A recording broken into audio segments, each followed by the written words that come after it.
अस्सलाम वालेकुम स्टूडेंट्स। मेरा today's topic is uses of bases and stomach acidity.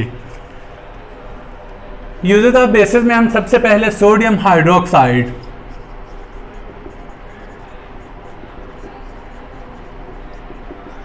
जिसका फार्मूला होता है NaOH। बेटा इसको हम सोप फॉर्मेशन के लिए इस्तेमाल करते हैं।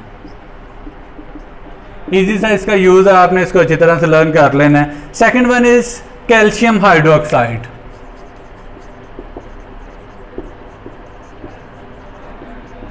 कैल्शियम हाइड्रोक्साइड का फार्मूला होता है CaOH ट्वाइस। इसको बेटा सबसे पहले हम राइट कर सकते हैं ब्लीचिंग पाउडर के लिए। उसके अलावा हम इसको सॉफ्टनिंग ऑफ हॉट वाटर के लिए,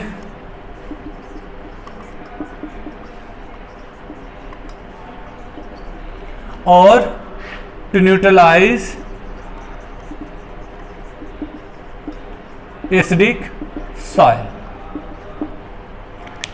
सबसे पहले हम बात करते हैं ब्लीचिंग पाउडर की। ब्लीचिंग पाउडर क्या चीज है कि हम कैल्शियम हाइड्रोक्साइड का क्लोरीन के साथ रिएक्शन करवाएं तो हमारे पास CaOCl और साथ में Cl प्रोड्यूस होता है, जिसको हम CaOCl2 भी राइट कर सकते हैं। ये चीज़ मेरे पास ब्लीचिंग पाउडर के तौर पे यूज़ होती है। उसके अलावा सॉफ्टनिंग ऑफ हार्ड वाटर। बेटा हार्ड वाटर का मतलब ये है कि अगर बाइकार्बोनेट, क्लोराइड और सल्फेट कैल्शियम और मैग्नीशियम के वाटर के अंदर डिजॉल्व हो जाए, मिक्स हो जाए, तो हम इसको कहते हैं कि वाटर अपनी हार्डनेस की कंडीशन में आ गया। जिसके डिसएडवांटेज ये होते हैं कि स्टमक के अंदर एसिडिटी, स्टमक की डिफरेंट प्रॉब्लम क्रिएट करता है। उसके अलावा सोप की अच्छी तरह लेदर या स्कम प्रोड्यूस यानी जाग वगैरह प्रोड्यूस नहीं करता, जिसकी वजह से हम क्लीनिंग एक्शन नहीं प्रॉपरली उससे कर सकते। उसके अलावा ये इंडस्ट्रीज के अंदर नुकसानदेह होता है, क्योंकि बॉयलर के अंदर जब हम इसको हीट अप करते हैं तो ये अंदर स्केलिंग प्रोड्यूस कर देते हैं, सो ऑन।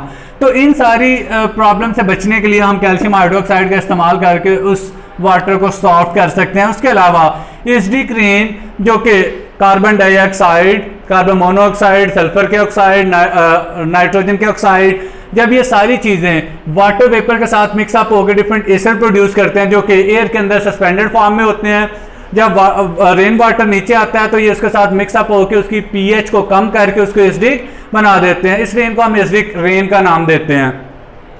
जब ये एसिडिक रेन पानी के अंदर आएगी, मतलब रिवर्स या स्ट्रीम के अंदर, तो उस पानी की pH को कम कर देगी, उसकी एसिडिटी को बढ़ा देगी। उसके अलावा सॉइल के अंदर इसकी pH को कम कर देगी। सॉइल के एसिडिक नेचर होने की वजह से जो क्रॉप्स हैं उनकी प्रॉपर ग्रोथ नहीं हो पाती। तो हम इस मसले से बचने के लिए भी कैल्शियम हाइड्रोक्साइड का इस्तेमाल कर सकते हैं। उसके अलावा बेटा जो नेक्स्ट चीज आ जाती है पोटाशियम हाइड्रोक्साइड।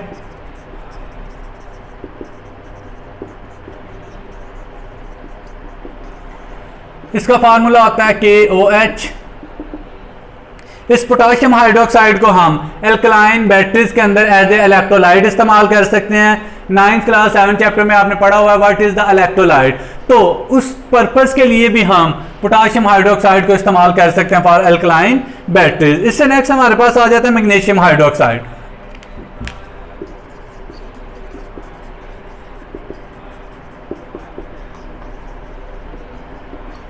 जिसका फार्मूला होता है MgOH ट्वाइस। बेटा इसको भी हम मुख्तलिफ प्रोसेस के लिए इस्तेमाल कर सकते हैं टू रिमूव स्टमक एसिडिटी।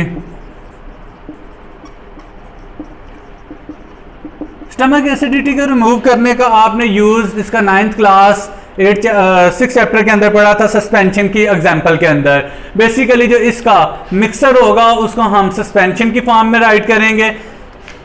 ये वाइट मिल्की कलर का होता है, इसलिए इसको मिल्क ऑफ मैग्नीशिया का नाम भी दिया जाता है। ये स्टमक की एसिडिटी को रिमूव करने के लिए इस्तेमाल